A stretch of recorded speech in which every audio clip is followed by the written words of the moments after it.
సాక్షిలోకి వచ్చిన పెట్టుబడులు జగన్ బాబుకు పాకెట్లోకి ఒక్క పైసా రాలేదు. 5 ఏళ్ళు అవుతా ఉంది, ఇంతవరకు బ్రేక్ ఈవెన్ కూడా కాలేదు.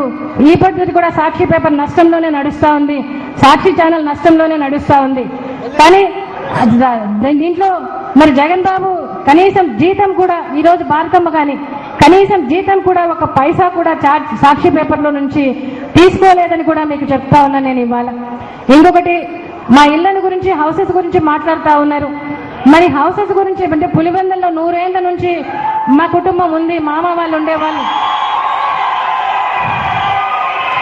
మరి అక్కడ ఇల్లు ఉండకూడదా అని అడుగుతా ఉన్నా. బెంగళూరులో బిజినెస్ చేసుకుంటా ఉన్నారు నా కూతురు కొడుకు ఇద్దరు కూడా. మరి వాళ్ళు అక్కడ ఆఫీసులు కట్టుకొని ఉండేవాళ్ళు, హైదరాబాద్కు రాలేదప్పుడు. మరి వాళ్ళు ఇల్లు కట్టుకొని ఉండడం తప్ప అని అడుగుతా ఉన్నా. మరి హైదరాబాద్లో ఇళ్లను గురించి మాట్లాడుతూ ఉన్నారు. మరి 74 రూములని 64 రూములని ఇష్టం వచ్చినట్టు మాట్లాడుతూ ఉన్నారు. నా ఇంట్లో ఉండేది 3 బెడ్రూములు, జగన్ బాబు ఇంట్లో ఉండేది 4 బెడ్రూములు, షర్మిలమ్మ ఇంట్లో ఉండేది 4 బెడ్రూములు ఉన్నాయి. ఏమో ఎస్కవేటర్లు ఉన్నాయట నా ఇంట్లో మాత్రమే లిఫ్ట్ ఉంది. జగన్ బాబు ఇంట్లో లిఫ్ట్ కూడా లేదు, ఎస్కవేటర్ కాదు కదా, లిఫ్ట్ కూడా లేదు.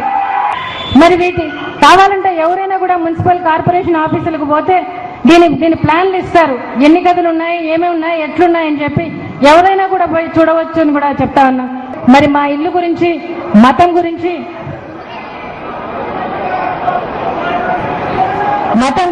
ప్రాంతం గురించి, నా బొట్టు గురించి, మరి రాజశేఖర రెడ్డి గారి గురించి, జగన్ బాబు గురించి, షర్మిలమ్మ పాదయాత్ర చేస్తా ఉందని చెప్పి ఆమెను గురించి, ఆమె భర్తను గురించి, మరి అందరినీ గురించి, అంటే భారతమ్మని గురించి ఈ మధ్య మాట్లాడుతూ ఉన్నారు, అందరి గురించి మాట్లాడుతూ ఉన్నారు. రాజశేఖర రెడ్డి గారు అసెంబ్లీలో చెప్పారు, రాజారెడ్డి నా మనవడు ఉన్నాడు, 2 ఏళ్ల బాబు, ఆయన చెప్పినప్పుడు పెన్ను పెన్సిల్ దొంగతనం చేశాడని చెప్పి ఆయన్ని కూడా మీరు పెడతారా అని.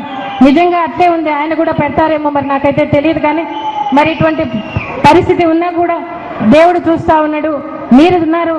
మరి దేవుడు వీటందరికీ కూడా జవాబు చెప్పే పరిస్థితి తప్పకుండా కల్పిస్తాడు.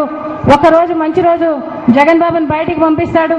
ఆయన బయటకు వచ్చిన తర్వాత మనం రాజశేఖర రెడ్డి గారి సువర్ణయుగాన్ని, ఆయన నాయకత్వంలో రాజశేఖర రెడ్డి గారి సువర్ణయుగాన్ని తెచ్చుకుందాం. ఆ సువర్ణ యుగంలో మనం జగన్ బాబు చెప్పినంటే రాజశేఖర రెడ్డి గారు జెండాలోనే పెట్టుకున్నాడు ఆయన సంక్షేమ పథకాలన్నీ. ప్లీనరీలో చెప్పింది ప్రతిదీ కూడా మనం నెరవేర్చుకుందామని కూడా చెప్తా ఉన్నా. మనకు ఉత్తరాఖండ్లో వరదల్లో చనిపోయిన వారందరి ఆత్మల కోసం 2 నిమిషాలు మౌనం పాటిస్తామమ్మా.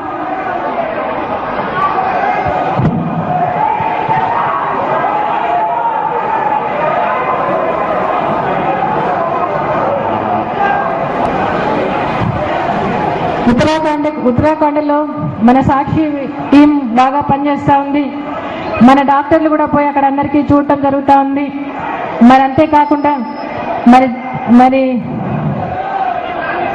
మనందరం కూడా వారికి సహాయం చేద్దాం. వైఎస్ఆర్ కాంగ్రెస్ పార్టీ తరఫున ఎంపీలు, ఎమ్మెల్యేలు 1 నెల జీతం డొనేట్ చేస్తాం. చేసిన వారిని అందరినీ కూడా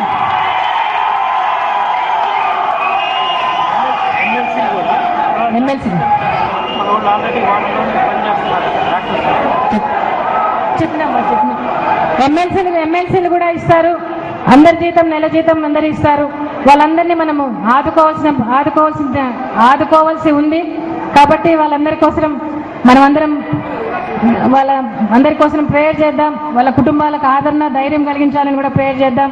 వాళ్ళు సురక్షితంగా రావాలని కూడా మనందరం ప్రేయర్ చేద్దాం.